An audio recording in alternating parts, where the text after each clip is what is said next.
going on, guys? It's Karl. We're back with another video. Newcastle Fans TV. And alas, hopefully this civil war has come to an end, as Mark Douglas reports for iNews that Paul Mitchell and Eddie Howe finally sit down together for a meeting. Like that was an issue. Oh, what an absolute stir up we've had from,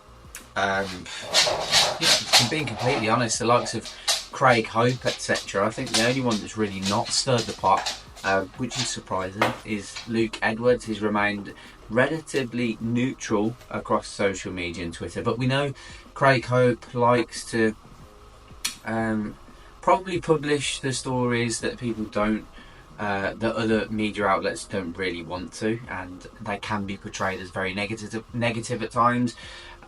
And I really think that depends on what sort of mood we're in as fans as to how we take that. But the incessant questioning of the relationship between Paul Mitchell and Eddie Howe across recent press conferences has become slightly jarring, in my opinion. The same questions, and I can't remember who was asking a question in the previous press conference, but then Craig Hope followed up with exactly the same question after Eddie Howe had already made it abundantly clear that he wasn't going to answer the question regards meetings with Paul Mitchell and contact with Paul Mitchell. Now, that said, Mark Douglas has announced that, or he has published a story, Paul Mitchell and Eddie Howe are set to meet. Realistically, that's all I want to go over. I don't want to make this a long-winded video. I don't want to make this negative or anything. I just want to completely reiterate what has come from Mark Douglas, and he reports that Eddie Howe and Paul Mitchell have held talks in a fresh sign of their willingness to work together and move on from a summer of frustration at Newcastle United.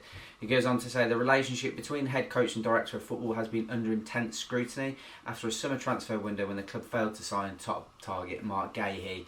Lots of us had an opinion on that. There were lots of stories broke that Eddie Howe was only focused on Mark Gahey and that he wasn't really interested in any of the targets. Obviously, Paul Mitchell had come out and kind of backed up that claim as well with his interview, and I think the handling of the two interviews between them and the way that the questions were sort of positioned has made it look a lot worse than it actually was. But it was abundantly clear that there hadn't been any communication, not only from the both between the both of them, that also I would say from media relations in terms of how these interviews were going to look, because they were certainly contrasting and they were made to look like they were sort of pitted against each other. Now, I don't think that was any intention, but I just thought that was poorly handled by the club, and I thought media outlets took advantage of that.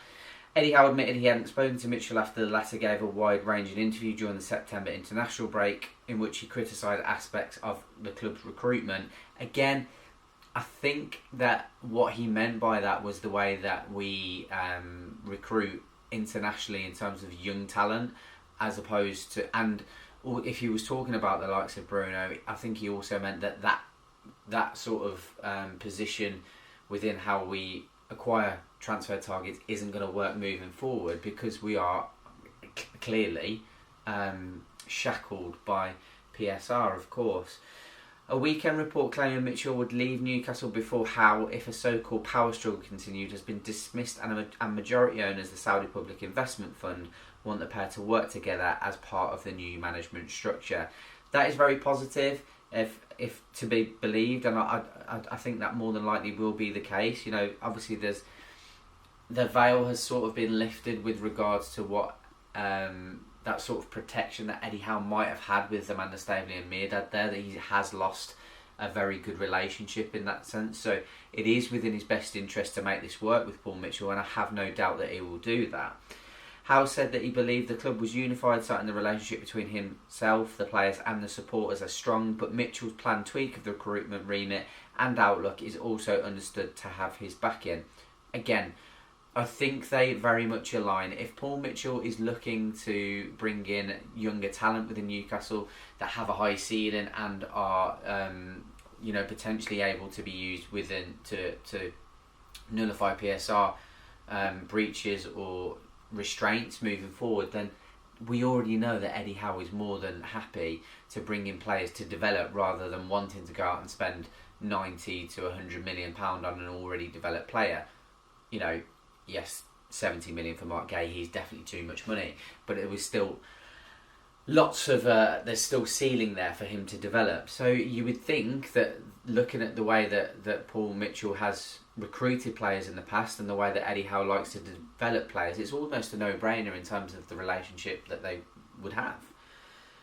He's held regular meetings with women's manager Becky Langley. I saw that. I don't buy into that. Like, people have ran with that. You know, just because he's talking to Becky Langley and not talking to Eddie Howe doesn't mean anything at all. We know how much of a figurehead Amanda Stavely was with regards to the women's football team. This channel more than ever, with, you know, Lee and Joe and Johnny and Sam at times covering the women's football as much as they possibly can. And they know the relationship that Amanda Stavely had with Becky Langley and how important that was to the women's games for Newcastle United. So the fact that Paul Mitchell is looking to continue that is nothing but positive. I don't think that should be read into with regards to his relationship with Eddie Howe. Absolutely not. In the words of Darren Eales, 90% recruitment, and that seems to be where the majority of his focus will be trained, and that's talking about Paul Mitchell. Paul Mitchell wants to widen the scope of their scouting network and introduce more data into their processes. Why would you not?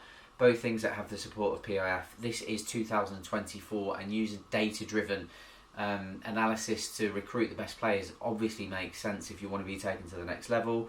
Getting both right in time for a potentially important January window is crucial, with Newcastle fans needing to see proof that his ideas can work in practice. Again, I still think that, you know, I want him to sign decent players in January, of course, or to be seen to be doing his job properly, but it's still a very short amount of time. If he manages to bring in a fantastic signing, of course, that's going to bolster his position within the club, but I don't want us to get carried away as fans and expect him to be pulling out miracles out of his arse so soon, because I just don't think that's viable. On the pitch, the Magpies face a critical 7 days when they welcome Manchester City. After obviously the Wimbledon game was postponed.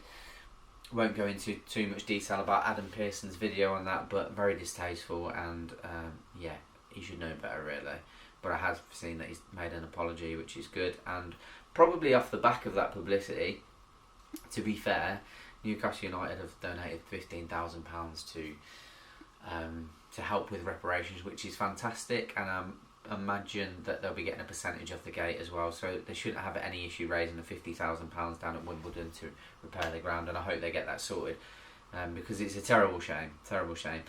Obviously that game, like I said, has been rearranged for the 1st of October at St James's Park. We will be there, cannot wait. The Newcastle start to the season has been encouraging in terms of points, but Howe has admitted that performances have not been at the level he wants. Now that's good that he's recognising that, because it has been frustrating. That performance against Fulham wasn't overly bad. It's a weird one. I feel like we were getting to the levels that we have been, not getting to the levels, but going in the right direction with regards to getting to the levels that we've seen over the few seasons that Eddie Howe has been here, and then we go and get spanked 3-1. And I just felt that a lot of that come from individual mistakes. The Nick Pope save should have been saved. The Bruno mistake. They were just poor goals to concede, and obviously Fabian Schär had the opportunity to take it to 2-2. I should have squared it to Isak. Even not doing that, he should have scored from there. Again, that's not something that you can blame on Eddie Howe and the coaching. Those were just bad decisions, and if that goal does go in, that chance does go in, then it's a completely different game, isn't it? Little bit of a technical glitch with the camera there, so we'll just finish it up here. But how do you rate Newcastle United's start to the season? Are you happy with it? Are you disappointed? Are you worried? Is there any sort of individual that you're specifically worried about? Anthony Gordon, Bruno, Isak, for example. How do you feel about the season so far? And are you glad that finally it seems that Eddie Howe and this Paul Mitchell beef has been put to bed? Subscribe, like, share, and we'll see you in the next one. Yeah, yeah, there was 8 Markham bastards, 8 Markham bastards, 8 Markham bastards in the air. I shot her from Fen and shot one down,